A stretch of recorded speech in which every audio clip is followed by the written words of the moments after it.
highly intelligent academics within our school, of which I wouldn't say I'm highly skilled or highly intelligent, but I'm an academic within our school. And I know that what we can create in partnership with a learning designer is far better, far greater and far more engaging than if we were left alone. And also our own workloads and our own skills base doesn't necessarily permit the sort of magic that can be created working with a learning designer. So I'll chat away, and if anyone has any questions or wants to interrupt me, please do, because I want this to be a useful conversation for yourselves, or if you prefer to just wait till the end and we can have a little bit of a discussion, that's also similarly fine. So the thing that led us to seek a partner for this venture was back in 2016, NTU had no infrastructure to speak of to support online learning at scale. So we had digital technologists, we had people working in organisational development that were digital practice coordinators. We had a VLE that is a Desire to Learn platform. It's called Now. And it perhaps isn't particularly sophisticated as compared to some of the other VLEs out there. And that really was the sum of the matter. But what we wanted to do is we wanted to move into the online learning space. And so there was a pilot, essentially, which has turned into something much bigger, 3 courses, an MA in International Relations, MSc in Construction Project Management, and at the MBA, of which I have been the course leader from the very start, MBA and also an MBA in Data Analytics. So what we have is we have an MBA and an MBA with Data Analytics. The main difference between those two is that the Data Analytics has 4 data-specific modules, and they're 10 credit point modules. So we have that offering that has emerged over time to try to increase our student base to something that was typically 3 years in duration, to having fast track versions of everything as well. So essentially our model is that we students, it's a fully asynchronous model. So everything, all of the learning is on the VLE, which Wiley, as part of the partnership, provide the VLE. So we don't use our own in-house Desire to Learn platform. We use a platform called Engage, which is actually based on a Moodle platform, and I believe that you're working on Blackboard. I hope I have that correct there. So we're using a different VLE for this. We adopted the learning design, course design of Wiley's suggestion, which was fully asynchronous, and students study module by module. There's no concurrent modules in the traditional format. Each 10 credit point module would be studied over 8 weeks duration. So you've got an 8-week, 10 credit point module, then you move on to the next and move on to the next until you reach the final business research project 40 credit point module. The only exception to that is we have a professional leadership development module that runs long and thin alongside all of the other modules. So typically a student would take 3 years to complete the fully online asynchronous MBA, but data and insight that we were given from Wiley when we were starting to see a deterioration in numbers, told us that they wanted, competitors were offering shorter programs. I think a lot of this, though, is actually quite clever marketing messages. In reality, a student may take typically 3 years to complete because they're very busy professionals balancing multiple commitments, and they may have the need to take multiple study breaks throughout the duration of that. But it was, what can we advertise as the shortest possible duration for completion? And so we looked at the option, which was to double up on modules, which essentially means that a student will be taking 2 modules at once, investing about 25 hours of learning engagement time each week, and then they would be eligible to complete their MBA within a 1.5 year duration, and that's including the business research project. So sort of the duration we're talking about is between 1.5 to 3 years, fully asynchronous model, delivered fully via the Engage platform. And so I think the two key things, we opted because of a lack of infrastructure at that time for the full service model. Over time and reflection and my experience as the person that sort of scoped the course and designed the course and delivered the course, managed the course, is that, yeah, like I say, the real value comes from the effectiveness of the VLE and the skills of the learning designer working in synergy with the subject matter experts who would be your academics, or I don't know if you were thinking about sourcing the work, that's obviously another option for you. And I really, really strongly believe that, because there are a lot of elements where I feel that if we had control of some of the other elements, the course might be thriving to a greater extent in terms of numbers right now. So I'm sort of, my advice is hold on to that marketing function and hold on to that student recruitment and admissions function. But certainly there's an awful lot of value to be had from working with a learning designer. And what does that learning designer bring? Well, they bring that knowledge of online learning pedagogy that might be and is often different to that knowledge of teaching and learning pedagogy that the traditional academics working in the school might have. All of my experiences working with learning designers have an academic background anyway, so we've worked with learning designers in third parties like at Wiley. We've worked with Andrew very, very successfully to create a very, very high quality product. And it's the other things that sit around it that are a little bit more challenging, I would say. So they're bringing that vast experience and knowledge of how it works elsewhere and how it works well, bringing that fresh perspective of sort of different ways to do things. So some of the online learning design pedagogies that I've become aware of through engaging with people like Andrew. We design our MBA on something called the community of inquiry model. So what that is about is making sure that built within the course, you've got cognitive presence, opportunities to connect with the subject matter. You've got teaching presence, so opportunities to connect with the facilitator, the instructor, and social presence, the ability to be able to connect with your peers and form a community of learning.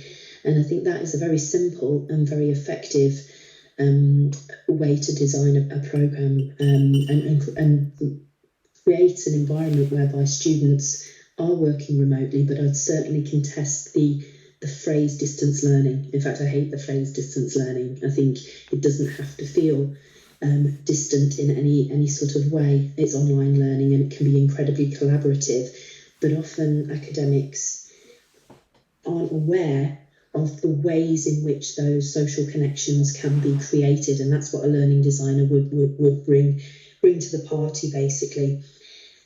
More recently, working with learning designers, so we've seen an evolution, and again, this can be one of the major benefits of engaging with a learning designer, an expert learning designer in the early stages. If what you're wanting to achieve is to develop your capabilities and your competencies as an institution, to build that infrastructure. And that's what we've been doing over a number of years. We've learned from our experiences, and we now have a very robust, flexible learning team of very skilled and talented learning designers. So I'm going to move on to show you a little bit about what our course looks like. But I think what I'd like to show you first is what it would look like if it wasn't or didn't have the engagement of a learning designer, because I think it's really nice to compare that. And that is not to in any way sort of denigrate the skills of an academic. It's just to say that as academics, we come in to teach, unless we've come in with an explicit interest in online learning or experience in online learning, we're used to doing things a particular way, and sometimes we need to be confronted with alternative ways of doing things. And I think that, again, that's a real strength that a learning designer can bring. And so I'm just going to share my screen. If I can. No, share. Here we go. Right, sorry, you're going to probably appear very large on your own screens just temporarily. Okay, so the first thing I'm going to show you is actually a module learning room that is, I'll start with this. So this is the, if we don't engage with a learning designer, what's the risk and what could happen? So this is a module learning room that is targeted at undergraduate students in the business school. And it's a really important area. It's an area that has all of their key information about their student life and policy and support, etc. It's not a talk module, but I think it exemplifies some of the potential risks. So this is a module that hasn't gone through what we call the flex design process, which is the process of engaging with the learning designers. So it might appear is rather cluttered on the front. But the major problem that we have with this is that awareness, students aren't aware of what it is, what its role, what its purpose, its function is. And when they come to visit it, what they find is they just have masses and masses of information that is unstructured. We have accessibility issues with some of the items that are being uploaded there. We're seeing it more as a repository, and this can be the risk in not engaging with a learning designer and tasking academics with creating an online program, an online course or short course or an entire program, because effective online learning is not about putting things onto a VLE as a repository of things to watch. It's about recognising that the students are not there in front of you and need to be led through, and there needs to be that effective wraparound of all of the items that are on the VLE, and a narrative that weaves those all together and makes that learning meaningful. So you can see here we've got issues to do with accessibility, issues to do with structure, issues to do with just the sheer volume of items on here, and ultimately the major issue that this comes to is that students just simply don't engage. And ultimately, I think that's our goal of this. We want to be designing something that students will engage with, and there will be high success rates, and obviously then your courses will flourish. So that was just sort of quite an extreme example at one end of the spectrum of what it could do. And my colleague will kill me if they think that I'm using that as an example, but this is a piece of work, a body of work ongoing this year of review and evaluation. And obviously each VLE appears different. I personally like Blackboard quite a lot. Some people have a preference for Moodle, and the features and the design elements of the VLE are important in the potential polish and the potential look and feel, but they all have similar functionality to be able to, if you're working with the right person, create something quite nice. If we contrast this now with, so this is the VLE Engage, on which the online MBA is housed. So, like I say, this is Wiley's VLE. The previous one was our in-house VLE, but it doesn't have to look like that. I'll show you how it can look different in a minute. But this just really nods to the way in which things are quite neatly structured. You know how I mentioned that each module runs over an 8-week period. So the learning designer can advise on what is the best structure. And so we took this, and we took this from Andrew, and it does work well, because it allows the students to work on the principle of good online learning, of chunking, bite-sized chunks of learning, variety of tasks tasks and activities, a clear structure and narrative that aligns with the amount of time that they should be spending on the module. So we've got a highly templated structure that students get used to, and each module they will encounter that same structure. They know what to expect, they know where to find things. One of the things that we found, and I know it's common with lots of institutions, is in the COVID era, where we relied so heavily on our VLEs as part of the learning engagement time, there were huge variations in the way in which module learning rooms were structured, but they were such an important part of that learning engagement time. That has led us to develop some quite highly templated structures for module learning rooms to bring about consistency. But obviously that portion of work that we're talking about is about the on-campus traditional teaching. So this principle of structuring becomes even more important when learners are only learning online.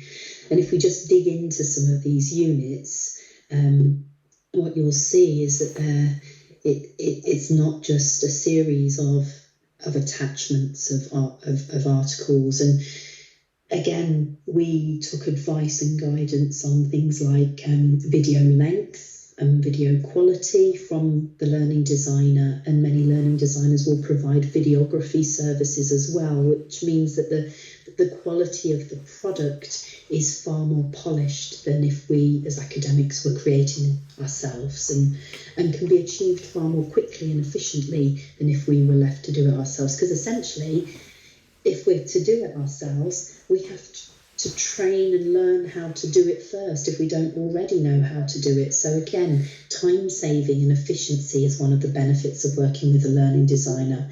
But you can see here, so we've got, it's like a workbook, and as you click on each, they expand. But a key thing, again, a key benefit and a recognition that we got from working with a learning design team is about that mix of activities and making sure that we're mindful and cognizant of some of the theoretical models, such as Laurelard's 6 types of learning, and we use in-house now something called the SAMA model, so substitute, augment, modify and redesign, as a guide to get us to prompt to think about different ways of doing things. So we're not just directing somebody to a lengthy pre-recorded lecture and then a follow-on task. It's the videos are all chunked, they're small bite-sized chunks, and then there's a follow-on activity that typically takes a discussion format, really to prompt that social presence and that social engagement there. So discussion is a big part of what we do. It helps create that community of inquiry. And in fact, we designed our course so that every module would have 30%, apart from the business research project, would have 30% of the grade coming from assessed discussion. And that's really to incentivise that community, that coming together. And it's one of the things that the students feedback on most positively, the fact that what you're doing in that online environment is you're bringing senior leaders from all corners of the globe with different sector experience, different cultural perspectives and norms together, and you're encouraging them to discuss a leadership challenge. And they found that incredibly powerful. And so discussion and adding that assessed element to it is important, because however good the students are or however well designed the course is, you will find that students will deal with things transactionally to a certain extent. If it's a busy time for them, they will maybe not engage so much in the formative activities, even though they should be there for practice and opportunities, and they will, of course, prioritise the essential learning and the assessments. So you can see as you delve in, everything is built into the screen as HTML, so there's no click minimization is an important principle that we've learned from working with the learning designers that we've worked with over the time, that we want to create a situation whereby there are minimal barriers to that student's learning, because they will get very, very frustrated, particularly if we're talking about senior execs. they will get very frustrated and very vocal if they are having to spend too much time trying to find something, or if they are having to click through too many times. They want it there on the screen at their fingertips wherever possible. So you can just have a look there, and video. I mean, I've just come out this morning of from a webinar with FutureLearn, because this is a new project for us, working on online short courses and micro credentials. And they were talking about what they call their hero courses, which are their top performing courses. And they said that 87% of the top performing courses had a really high quality image that featured either people or animals on the course information page. And then I think it was 70% had 30% of the content being video. So students like video, but they don't want videos to be any more. I think the principle is 4 to 7 minutes in duration, so that chunking principle. And then a call to action afterwards. So all of this, that sort of insight is a sort of insight that working with an experienced learning designer would give you. Obviously the quality of the video is important, and the clarity of the oration, etc., etc. So that's our online MBA, and again, just a few other little things really to illustrate things that can be created. So this is just going back to our other, so our in-house VLE, and this is an example of a module that's been created by a learning designer working in collaboration with a subject matter expert. So think back to this, and then we move to Rocket Science 101, and it looks clearer, neater, smoother on the front page. But if we start to delve into the content, again, you've got the text on screen as HTML. You can navigate easily through, and it has far more a web-based appearance. I would still say that the Desire to Learn platform that we have perhaps doesn't give the best polish for fully online learning at the end of the day. I think Moodle's good for that. I think Blackboard's good for that. And the FutureLearn platform is good for that. I'm just trying to zip through to week 1. Let's just show you. But the sort of things, they will know how to use things like H5P or articulate storyline to be able to create these interactive activities and diagrams, which we have been in a process over the last couple of years of trying to encourage academics to upskill in those areas. But it's a big ask. It's a big ask. People don't have the time, and many people don't have the inclination. So we remain in a situation where we have pockets of practice of people that will do it and people that won't do it. If you want a consistent, polished product at the end of the day, then it really does come to the need to be able to have someone who is a specialist who will ensure that is happening, because otherwise you will see variation in that. And again, this is using a different platform, but one of the things that was an outcome of working with this is now one of our in-house learning designers, is just, again, that mix on that left-hand side. You can see at a quick glance the variety of different activities that make up that very active learning style.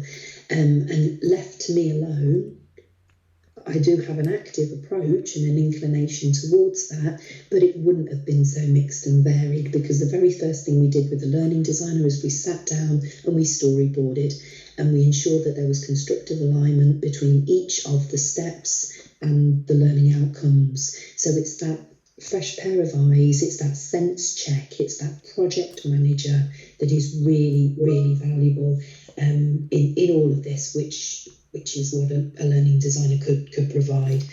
So my sort of last few points, I made some bullet points of what I think the added value of working with an external person, a learning designer, could give, is that pedagogy and that knowledge, explicit and intimate knowledge of online learning pedagogy. It's their own experience as an educator, as an academic themselves, that fresh pair of eyes, fresh perspective.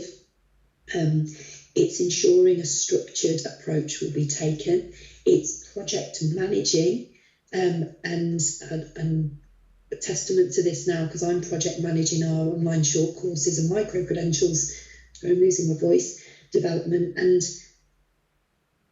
academics are lovely people, but try to project manage deadlines with many competing interests. That's not really a fun role for an academic to have to fulfill. So it's nice if it's an external person. Sometimes it can give you extra clout, and you've got that detachment of not being a colleague. That's really, really important.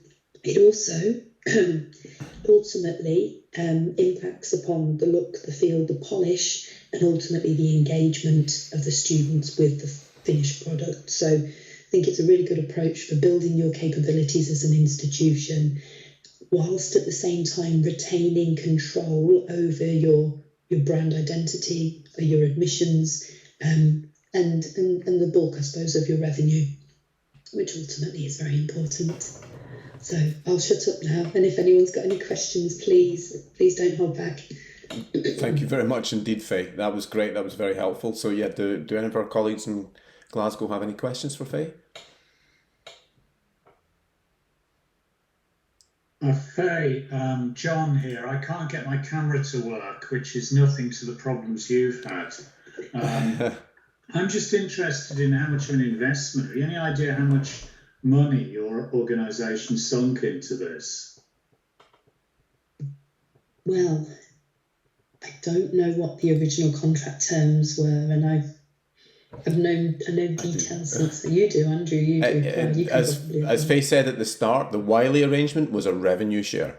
So they paid nothing up front for the learning design. The cost of that was taken back by Wiley from the revenue from student numbers.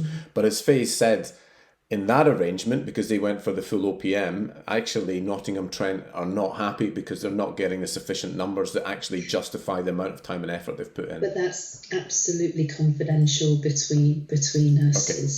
It's a matter of much dissatisfaction at the moment, and especially as we're not getting the numbers coming through that we want. We're in a situation where we've got a very high quality offering and brilliant students, but it's not healthy in terms of the numbers, but that we've not got control of the marketing numbers. But we're in, that's a different discussion another day.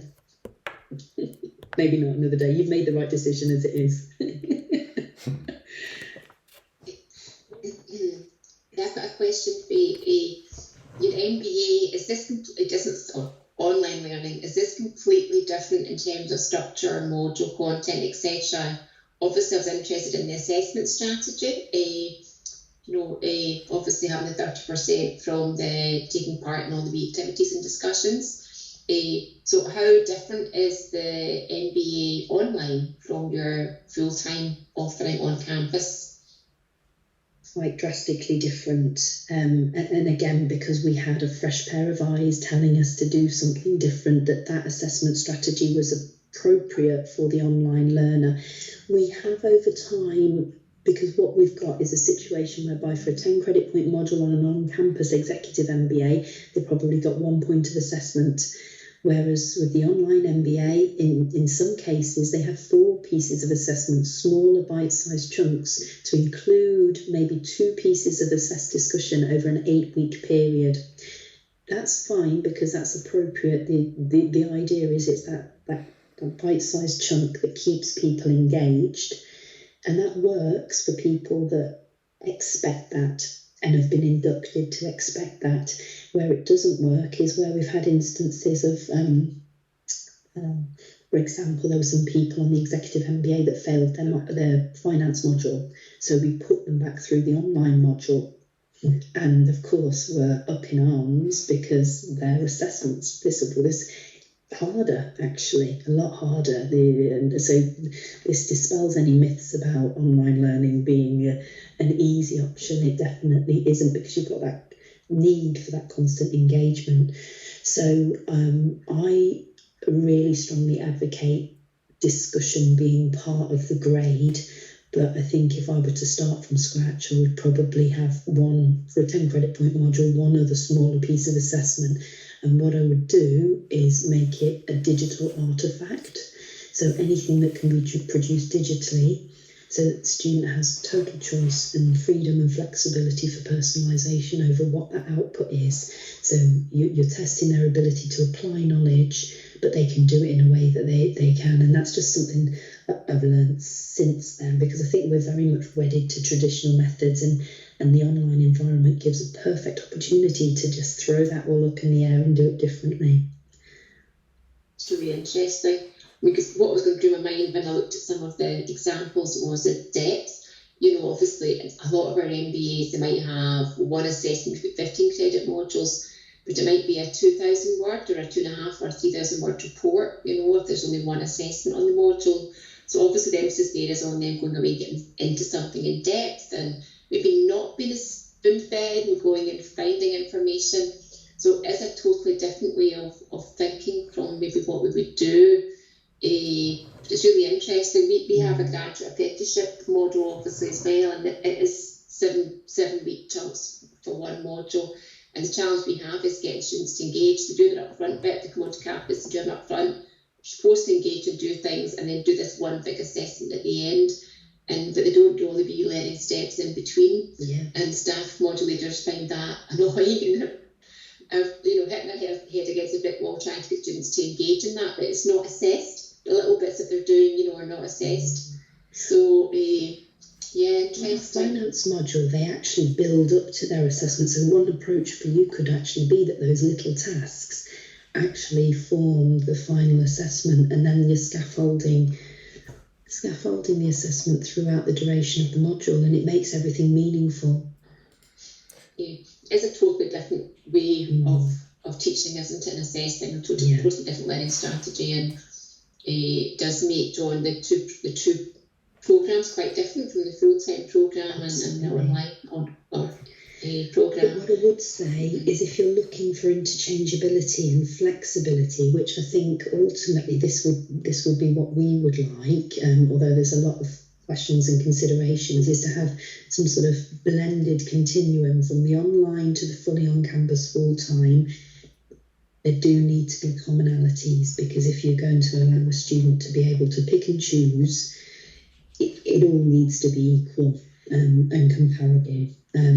But perhaps the difference being that the mode, the output of the online is appropriate for the online environment. Mm-hmm. What I'm now thinking is about the dissertation. Sorry if I'm hogging dissertation. Obviously, that needs to be I would think the 40 credit project type thing. What's the difference between your online dissertation and your traditional MBA dissertation?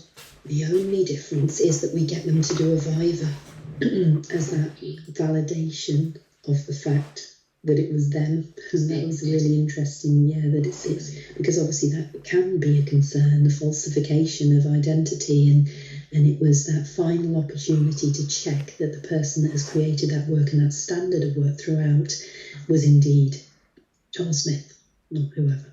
Yeah. So it's a proposal, a 12,000 word report.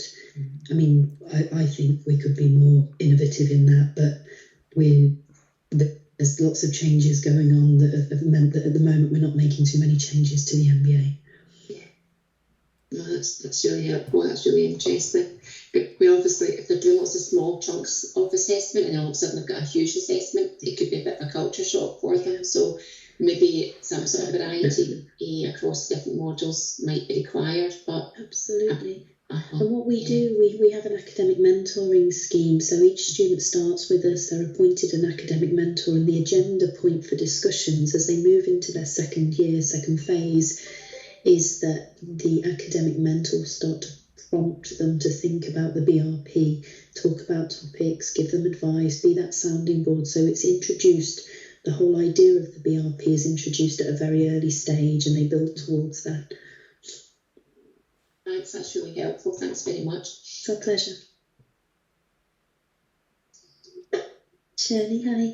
Hi, Faye. I was wondering, one of our questions at the moment is if we go down this line, how do we resource the staffing of it in terms of development? So did you bring in new resource, or did you use your core staff but have resource? Over contract payments, that's how we did it. Over contract payments for a combination of existing staff, and where we didn't have that expertise, we had to bring in externals. We did try to have a prof sort of identity and attachment to each of the modules. So like David Buchanan with reconfiguring the HRM function and people like that. But obviously the problem with what we then did is those people continue as module leaders. So we service it using online tutors. They're the facilitators, they deal with the day-to-day, but the quality assurance side of things sits with the module leader. Obviously over time people move on, that's a resourcing issue that you need to think about, but you do need to factor in the refresh of those materials, especially if some of the topics are going to become quickly outdated. So I don't know whether we had some sort of fund that we tapped into initially, and that was fine, but it couldn't be workload modelled. It couldn't fit within. There's no way it could fit. It's a special project, isn't it? At the end of the day, so it needs to be treated in that way. And in terms of the online tutors, do you have different contracts for? Again, are they outsourced? Different contracts than your academic contracts? Yeah, it's very similar to an hourly paid or associate lecturer contract, but the rate of pay is different. So yeah, we initially put out a call through jobs.ac.uk. You tend to find the same faces circulating, so you get to know who's good, and you use those, and then that pool grows. But yeah, we've got some absolutely superb online tutors, and but they're on an online tutor contract, which is a 0 hours contract, and it's they're offered and accept work as the opportunities arise. But we do, one of the things I do is they're not supposed to be observed or anything as part of their contract, but we manage them as a community because they can be useful for other things, and they have gone on to do other things. So there is a development community around and practice sharing community around them. Okay, thank you. Pleasure. Any other quick questions? Because I think I've got to go. Yeah. Quick question: what about supervisors for dissertations? Because that's always our big challenge. And I know other people are finding that as well. I was just chatting to. I think she's head of MBAs at ESMT Berlin, and I think German law is that you has to be a tenured faculty member that is supervising. So they have a major problem there because they just don't have the staff to deal with the students. We all of our online tutors have got teaching qualification. They've got a higher qualification, at least masters. All have PhD actually, I think. All have supervisory experience, so we draw on our online tutor pool. Some of our faculty members that are fractional also do some supervision, but they have to do it on the online tutor contract. For some reason, I've never been able to win the case that module leading is allowed to be within workload, but tutoring on the online MBA is not, because it's 80 hours and that would erode a lot of somebody's workload. So we rely upon the online tutors for that. As you get into it though, I'm very happy to help or answer any questions. So Andrew, if you wanted to share my contact details, please go ahead and do so. But very much strongly advocate for that particular aspect, the learning design, the project management of the development. it needs to sort of sit outside of the department, sit outside of the school, and bring in expertise that will allow you to reconceptualise things. Smashing. Thank you very much indeed, Faye. And again, thank you so much for your time. We all really appreciate that. And sailing through the technical glitches. I'd love to know how my voice sounded. I wish I had that on record so I could play it back to you. It was quite unusual. Okay. Thanks, Smashing. guys, and good luck with everything. Take care, Andrew. Bye-bye. Thank you. Talk to you soon. Bye. Thanks, everybody. We're also running out of time, so I'm wondering if, again, I should let that sit with you guys. Should we try and meet again in a week's time, maybe? I'm conscious that we need to keep a pace on this conversation and rather than wait a fortnight. Also, I'm not available in a fortnight. So would you be able to meet in a week's time? Yeah, I think that makes sense, Sandra, because I think everyone's up against it midday today. Okay. Yeah, that's fine with me next Thursday morning. So 11 o'clock tomorrow again? That's next week again? Yeah, that's fine. Yeah. Okay. Yeah. Thanks very much. Okay, thanks. Bye. Cheers. Bye. Bye-bye. Thanks, Andrew. Thank you.